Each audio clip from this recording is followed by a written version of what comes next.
एक हफ्ते से शांत होर्मुज एक बार फिर धधक उठा है। इसकी वजह ईरान का होर्मुज से गुजरने वाले जहाजों पर हमला है।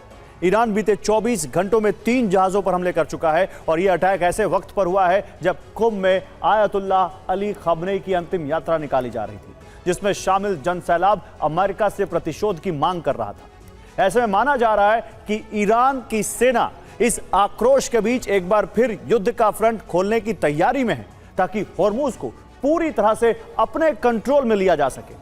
लेकिन ईरान की यह कोशिश अरब को एक बार फिर युद्ध की आग में झोंक सकती है।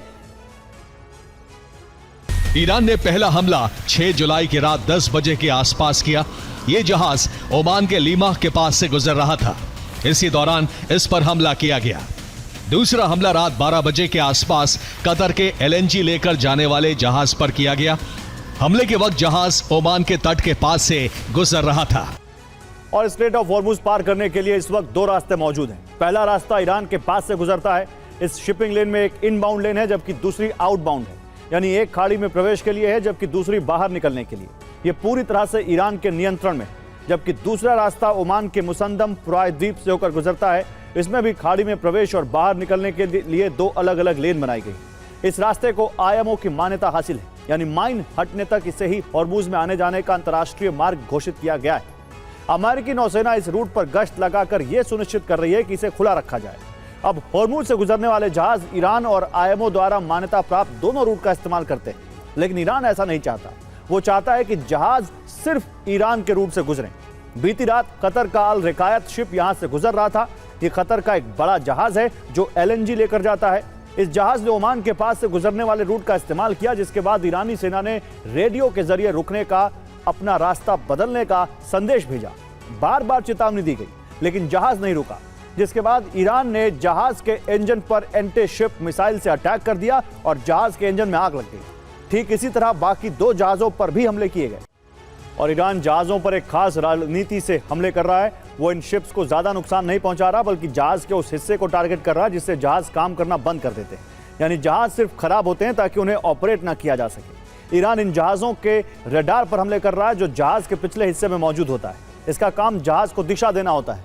ऐसे में इसके नष्ट होने पर जहाज मुड़ नहीं सकता, वो अनियंत्रित होकर टकरा जाएगा। जहाज का कप्तान उसे एक जगह खड़ा रखने के लिए मजबूर होगा।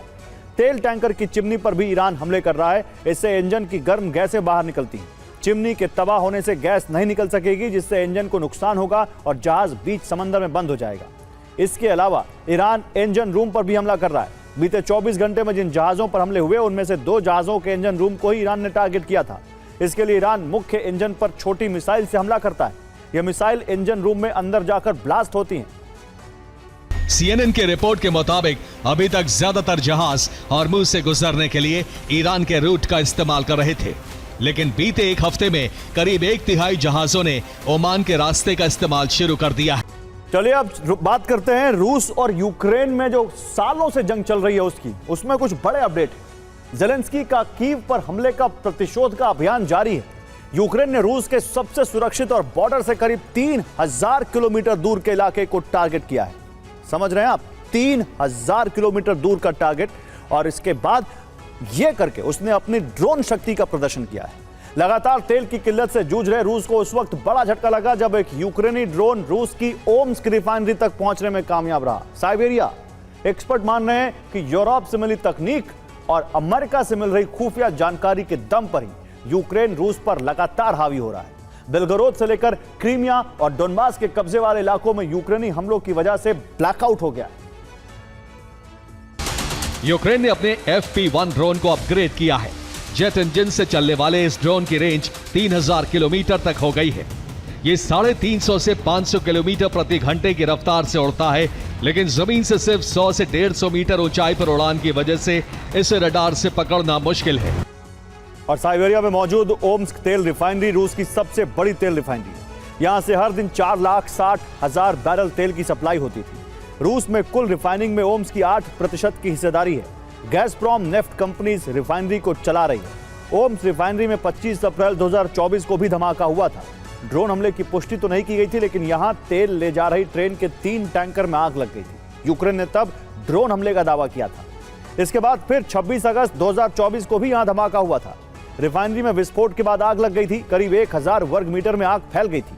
होम्स को इन हमलों के बाद बेहद सुरक्षित बनाया गया था। यहां कई लेयर की एयर डिफेंस ग्रिड लगाई गई थी। मिसाइल और रडार की तैनाती की गई थी। सुखोई 57 जो कि 5वीं पीढ़ी का लड़ाकू विमान है, उसे भी सुरक्षा में तैनात किया गया था। मोबाइल टास्क फोर्स की भी तैनाती रहती है। टास्क फोर्स कम ऊंचाई वाले ड्रोन पर नजर रखती है। बेलगोरोद में यूक्रेन ने एक थर्मल पावर प्लांट को निशाना बनाया। प्लांट से सेना के कारखाने को बिजली सप्लाई होती थी। कारखाने में सेना के लिए उपकरण का प्रोडक्शन होता है। यह थर्मल पावर प्लांट बड़े इलाके के लिए बिजली का स्रोत है। हमले के बाद बेलगोरोद में बिजली की समस्या बढ़ गई है। यहाँ 3 जुलाई को भी हमला किया गया था। बेलगोरोद इंटरनेशनल एयरपोर्ट पर भी हमला किया गया क्योंकि रूस इसे हेलीकॉप्टर बेस की तरह इस्तेमाल कर रहा था। हमले की वजह से फ्यूल टैंक में धमाके के बाद आग लग गई। यहाँ हाइमार्स और रॉकेट से हमला किया गया। एयरफील्ड को हमले से काफी नुकसान हुआ। और यूक्रेन ने रूस की अर्थव्यवस्था को ध्वस्त करने का अभियान शुरू किया था, जिसमें कई बड़ी तेल रिफाइनरियों को ड्रोन और क्रूज मिसाइल हमले से जलाने की कोशिश कामयाब भी रही। लेकिन इसके पहले कि ज़ेलेंस्की अंकारा में ट्रंप के सामने यह साबित कर पाते कि रूस को हराया जा सकता है, पुतिन ने बदले की आग में यूक्रेन को तबाह करने का ट्रेलर लॉन्च कर दिया। 4 दिन में दूसरी बार इतनी बड़ी संख्या में हमले किए कि न सिर्फ यूक्रेन में बड़े पैमाने पर तबाही हुई, बल्कि यूक्रेन के खोखले कवच का राज भी खुल गया। आखिर ये हुआ कैसे, इस रिपोर्ट के जरिए बताता हूं आपको। कीव के पोदल्स्की जिले में इमारतें तबाह हो गईं। दार्नेत्स्की जिले में भी कई इमारतें ध्वस्त हो गईं। हालात ऐसे बन गए कि कीव से 2 किलोमीटर दूर विश्नेवे शहर से 600 से ज्यादा लोग रात में ही पलायन के लिए मजबूर हो गए।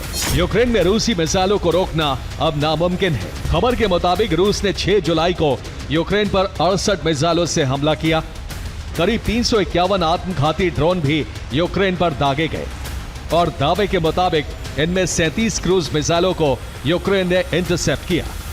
326 ड्रोन भी यूक्रेन के मोबाइल फायर ग्रुप्स ने मार दिए। लेकिन बैलिस्टिक मिसाइलों को इंटरसेप्ट करने में कीव लाचार नजर आया। और रूस ने 6 जुलाई को सबसे ज्यादा हमले कीव प्रांत के पोदिल्स्की जिले में किए। इसके अलावा ओबोलोन्स्की जिला, होलोसिव्स्की जिला, दार्नेत्स्की जिला और राजधानी कीव पर यह हमला किया गया, जहां तक न सिर्फ ड्रोन पहुंचे बल्कि बैलिस्टिक और क्रूज मिसाइलें भी बरसी। इनके अलावा डोनेस्क, मिकोलेव, निप्रोपेट्रोवस्क और खार्किव को भी रूसी सेना ने अपने प्रक्षेपास्त्रों से निशाना बनाया, जिसमें यूक्रेन के अलग अलग क्षेत्रों में रिहायशी इमारतें तबाह हुई। नाफ्तो गैस प्लांट का उत्पादन भी ठप कर दिया। हमले में आम नागरिकों की मौत भी हुई। बड़ी संख्या में इन क्षेत्रों के लोग घायल भी हुए और यूक्रेनी सेना के लॉजिस्टिक्स हब को भी नष्ट कर दिया। ये नुकसान इतना बड़ा है कि इसकी पूर्ति जल्दी नहीं हो पाएगी। और अपने मिशन प्रतिशोध के तहत पुतिन ने तय कर लिया है कि अब यूक्रेन के बिजली प्लांट को तबाह किया जाएगा। डिफेंस सिस्टम खाली होने से वेपन डिपो को भी तबाह करना आसान होगा। यूक्रेनी सेना की लाइफलाइन यानी उनके लॉजिस्टिक्स हब को भी नष्ट किया जाएगा। यूक्रेन की आर्थिक रीढ़ पर प्रहार करने के लिए तेल रिफाइनरियों को बारूद से जलाया जाएगा। अर्थतंत्र चलाने वाले यूक्रेन के फ्यूल टर्मिनल को भी नष्ट किया जाएगा और इससे भी ज्यादा अहम रूस पर हमले के लिए बनाए गए रूसी सेना के लॉन्चिंग पैड्स भी ध्वस्त किए जाएंगे। और चलिए आइए एक बार फिर से ईरान का अपडेट आपके सामने रखते हैं। आयतुल्लाह अली खामनेई को ईरान अलविदा कह रहा है, लेकिन उनका परमाणु सपना अब ईरान जीत के लिए नई लकीर बन गया है। उस लकीर को बड़ा करने का जिम्मा उठाया है नए सुप्रीम लीडर मुस्तफा खामनेई ने, जिसमें ईरान के साथ रूस खड़ा है, क्योंकि बुशहर न्यूक्लियर प्लांट पर रूसी वैज्ञानिक लौट रहे हैं। यानी कि ईरान का परमाणु कार्यक्रम बिना रुकावट तेज रफ्तार पकड़ने के लिए तैयार है। कैसे, आइए आपको इस रिपोर्ट में दिखाता हूं। बुशहर ईरान का एकमात्र एक्टिव एटमी ऊर्जा प्लांट है। बुशहर परमाणु संयंत्र में बड़ी मात्रा में स्पेंट फ्यूल है, जिससे 2100 किलो से ज्यादा प्लूटोनियम बन सकता है और इससे परमाणु बम बनाया जा सकता है। यही वजह है कि बुशहर न्यूक्लियर प्लांट को चलाए रखने के लिए ईरान अंतर्राष्ट्रीय परमाणु ऊर्जा एजेंसी से इसका निरीक्षण कराने के लिए भी तैयार है, क्योंकि अगर ये बंद हुआ तो ईरान के पास परमाणु बम बनाने के लिए प्लूटोनियम नहीं बचेगा। इसके तहत सबसे पहला मकसद है 20 गीगावाट न्यूक्लियर कैपेसिटी का विजन तैयार करना। साथ ही बुशहर प्लांट के मॉडल के तहत ईरान तटीय परमाणु नेटवर्क बनाने की योजना बना रहा है। इनके जरिए मुस्तफा खामनेई परमाणु ताकत दिखाकर पश्चिमी देशों पर दबाव बनाने की रणनीति बना रहे हैं। और जंग के बाद ईरान अरब की महाशक्ति के तौर पर उभरा है। न सिर्फ हॉर्मुज में उसका दबदबा है, बल्कि उन द्वीपों पर भी ईरान ने स्थायी नियंत्रण कर लिया है, जिन्हें लेकर उसका यूएई के साथ 50 सालों से विवाद चल रहा है। दावा है कि इन्हीं द्वीपों के जरिए ईरान हॉर्मुज का प्रबंधन करने वाला है। कौन से हैं ये द्वीप और कैसे 40 दिन की जंग ने इन द्वीपों का कंट्रोल ईरान की झोली में डाल दिया है। आइए अब इस रिपोर्ट में देखते हैं। ये द्वीप हैं अबू मूसा द्वीप, ग्रेटर तुंब और लेसर तुंब। इन 3 द्वीपों पर ईरान और संयुक्त अरब अमीरात के बीच 1971 से विवाद चल रहा है। संयुक्त राष्ट्र में हर साल इस मुद्दे को उठाया जाता था, लेकिन पिछले 50 वर्षों से स्थिति जस की तस बनी हुई थी। 28 फरवरी 2026 को शुरू हुए युद्ध ने पुराने संतुलन को पूरी तरह बदल दिया। ये द्वीप सीधे हमलों का केंद्र बने और इसी के चलते हॉर्मुज लगभग 4 महीने तक बंद रहा। अमेरिका और ईरान के बीच युद्ध समाप्त करने और नौसैनिक नाकेबंदी हटाने का समझौता हुआ। 17 जून को इस पर हस्ताक्षर किए गए। दावा है कि एमओयू के तहत हॉर्मुज के प्रबंधन और इन द्वीपों का अस्थायी अधिकार ईरान के हाथों में ही छोड़ दिया गया है। हॉर्मुज स्ट्रेट के पास ईरान के 5 द्वीप मौजूद हैं, जहां ईरान ने बड़ी सैन्य तैनाती की हुई है। इनमें अबू मूसा, ग्रेटर तुंब, लेसर तुंब, केशन द्वीप और सिरी द्वीप शामिल है। यहाँ कादिर क्रूज मिसाइल तैनात की गई है, जिसकी रेंज 300 किलोमीटर है। वहीं 150 किलोमीटर रेंज वाली फतेह 1 मिसाइल डिप्लॉय की गई है। इनके अलावा 200 किलोमीटर दूर हमले करने में सक्षम मुजाहिर 6 ड्रोन भी इन द्वीपों पर तैनात है। विवादित द्वीपों अबू मूसा द्वीप, ग्रेटर तुंब और लेसर तुंब पर अलग से कई हथियार तैनात किए गए हैं, जिसमें 25 किलोमीटर रेंज वाली SS-6 मिसाइल, 40 किलोमीटर दूर हमले करने में सक्षम रात 2M तोप और 200 किलोमीटर रेंज वाली सीरस्कर एंटी-शिप मिसाइल शामिल है। और ट्रंप का कार्यकाल शुरू होने के बाद से नेटो में भारी मतभेद चल रहा है। अब तुर्की की राजधानी अंकारा में 2 दिनों का नेटो समिट चल रहा है। ट्रंप पहुंच चुके हैं और समिट की शुरुआत में ही उन्होंने अपनी नाराजगी दिखा दी। ट्रंप ने कहा कि तुर्की कई यूरोपीय देश से बेहतर सहयोगी है। ये ऐसे समय में समिट हो रही है जब ट्रंप ईरान युद्ध में यूरोप का साथ न मिलने की वजह से नाराज है। दूसरी तरफ यूरोप यूक्रेन की लगातार मदद करना चाहता है। ऐसे में अंकारा समिट में नेटो के सामने एक साथ कई चुनौतियां हैं। सबसे बड़ा फैसला नेटो के बजट को लेकर हो सकता है। अमेरिका नेटो सदस्यों से खर्च बढ़ाने को कह रहा है। यूरोप अमेरिका से अलग सामरिक आत्मनिर्भरता चाहता है। यूक्रेन की मदद को लेकर भी नेटो रणनीति बना सकता है।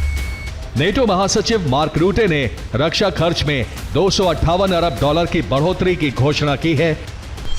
जर्मनी का प्लान अपने सैन्य बजट को दोगुना करने और 2029 तक इसे जीडीपी के 5% तक पहुंचाने का है। जर्मनी नेटो में यूरोपीय देशों की जिम्मेदारी बढ़ाने के पक्ष में है। रिपोर्ट के मुताबिक नॉर्वेजियन सागर में ब्रिटिश स्ट्राइक ग्रुप मौजूद था। स्ट्राइक ग्रुप के करीब एक रूसी एयरक्राफ्ट आया। रूसी विमान एयरक्राफ्ट कैरियर की ओर बढ़ रहा था।